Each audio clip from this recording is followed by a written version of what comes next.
The jubilant Brahmana came running to his wife and he pressed the fruit in her hands and he told everything that had happened. The next morning, she confided to a sister who had come to visit that she hated the thought of her belly bloating.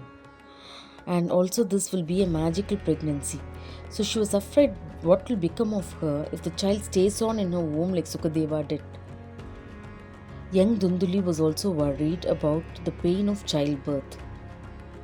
And her biggest worry was to keep the vow of truth and kindness for a year. She said to her sister, "Imagine me keeping a vow of truth and kindness?" Her sister, who knew her well, went into splits of laughter at the very thought. Dhundhuli's sister had a solution. "I am pregnant, you can have my child. Give my husband some money and he will keep quiet about it." They worked out the details between them and Dhundhuli began to act as if she was pregnant. They fed the fruit to the cow. When the younger sister delivered the baby, the sister's husband smuggled his own son into Dhundhuli's darkened apartment.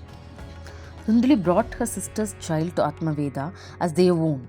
He was overjoyed and performed the Jata Karma for the baby, life passage rites.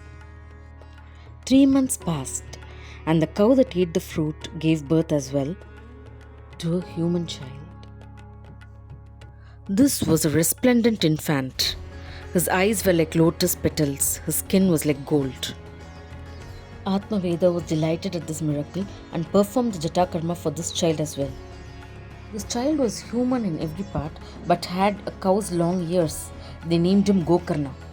The two boys grew up together like brothers, but their characters were as different as day and night. Gokarna was a pure, devout child, a scholar who loved the scriptures, while Dhundhukari grew into a young villain.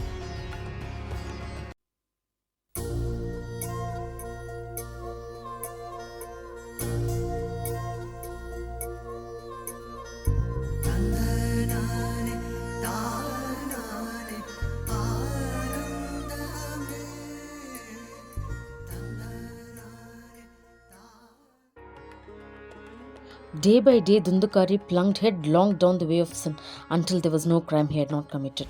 He ate meat, which was taboo for a Brahmana, drank, stole, gambled, hoarded, and fought. He had a fierce temper and violent nature. He committed arson. The prostitutes of the town were his constant companions, and once he bet his parents and stole from them to pay his horse. Atmaveda remembered the warning of the sannyasi in the forest bitterly. He cursed himself for having such a son. Gokarna was his only solace.